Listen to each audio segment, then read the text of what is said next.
Alors qu'on mette des jeunes à la place, qui n'ont pas le niveau, c'est arrivé dans n'importe quel club au monde, c'est arrivé dans n'importe quel club européen, et c'est justement là le gros problème, l'immense problème du Paris Saint-Germain. C'est-à-dire que vous avez des joueurs blessés, à la limite c'est normal qu'ils soient blessés parce qu'ils sont cuits. Voilà, donc c'est normal, ça arrive, ça pète. Mais Kimpembe, Ramos...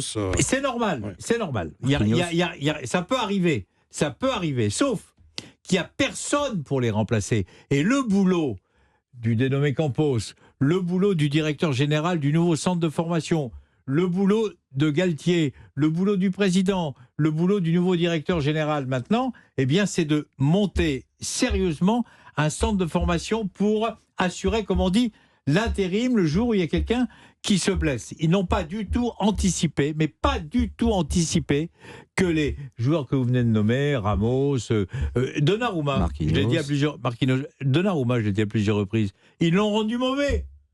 Ils l'ont rendu mauvais avec cette cohabitation avec Navas. Oui. Ils l'ont rendu Le PSG mauvais. rend-il mauvais? Comment? Le PSG rend-il mauvais? Est-ce que le On PSG, a l'impression que quand regardez, on passe au PSG, on devient mauvais, et quand on en part, on s'améliore. On dit Messi, il est cuit. Non, mais Messi, il a 34 ans, 35 ans, ça a été le meilleur joueur du monde de tous les temps. Bon, là, il lève le pied, il va partir aux États-Unis, il va peut-être partir en Arabie Saoudite. À la limite, je peux le comprendre, parce qu'il mérite de faire un dernier contrat mirobolant.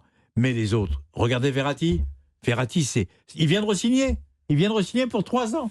On va en faire quoi de Verratti? Musée Grévin? On ne peut pas le mettre au musée Grévin. Parce qu'il faut mériter d'être au musée Grévin. Non, mais sérieusement, ils n'ont pas.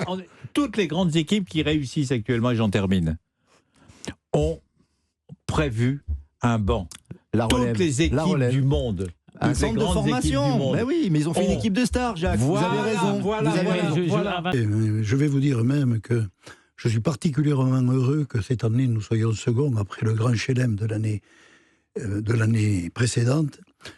C'est de bon augure, j'espère, pour la Coupe du Monde. De bon augure pour la Coupe du Monde. Qu'est-ce que vous avez pensé de cette équipe de France, des joueurs, de l'esprit qu'il y avait? Est-ce que vous avez l'impression que cette équipe progresse, qu'elle est parmi les grandes favorites de ce mondial, de sa Coupe du Monde? Moi, je crois d'abord qu'elle est parfaitement préparée, qu'il y a des joueurs assez exceptionnels et qui représentent la bonne santé d'ailleurs du rugby français en général, parce que n'oublions pas que les Bleuets, l'équipe de moins de 20, est également seconde du tournoi.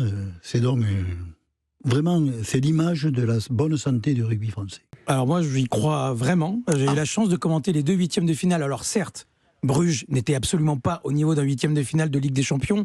Donc, il faut un peu attendre de voir ce qui va se passer contre l'Inter.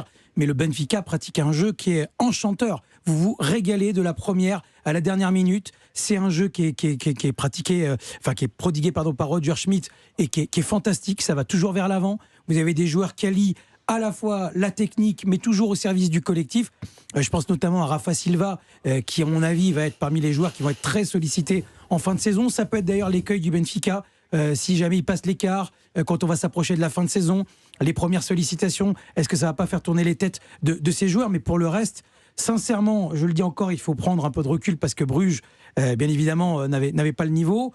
Mais on avait déjà une aperçu en phase de groupe contre le PSG de ce que pouvait produire le Benfica.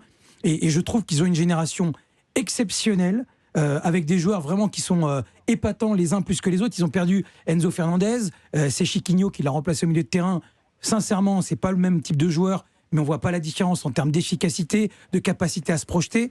Non, moi vraiment, j'ai été bluffé par cette équipe, et au même titre que Naples, ça peut vraiment être l'équipe qui créera cette saison la sensation en Ligue des Champions. Mais aujourd'hui, Arsenal n'est pas une équipe anglaise, c'est une équipe qui joue très bien au football, qui pratique un jeu exceptionnel.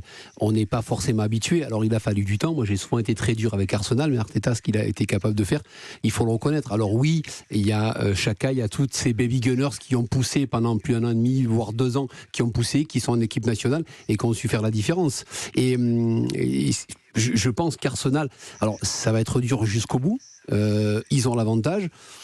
Mais ça reste pour moi une des équipes qui pratique le plus beau jeu aujourd'hui. Parce que quand on les regarde, on prend énormément de plaisir à les voir jouer. On ne peut pas comparer face à City. City, c'est une machine bien rodée avec devant quelqu'un qui est capable d'arracher tout sur son passage. Ça peut être très violent. Arsenal, c'est beau, c'est joli, ça donne envie, des dédoublements, des passages dans le dos, des centres en retrait. Voilà, si on change les maillots, on dit peut-être non, ils sont pas en Angleterre, mais non, c'est pas possible, c'est pas Arsenal. Avec ce qu'on a connu d'Arsenal, non, mais avec ce qu'on a vécu d'Arsenal, parce que j'avais commenté aussi Arsenal. Ah merci petit Jésus, c'est magnifique. À une époque, on parlait Arsenal boring. Oui, Arsenal boring, c'est fini ça. C'est fini, et tant mieux.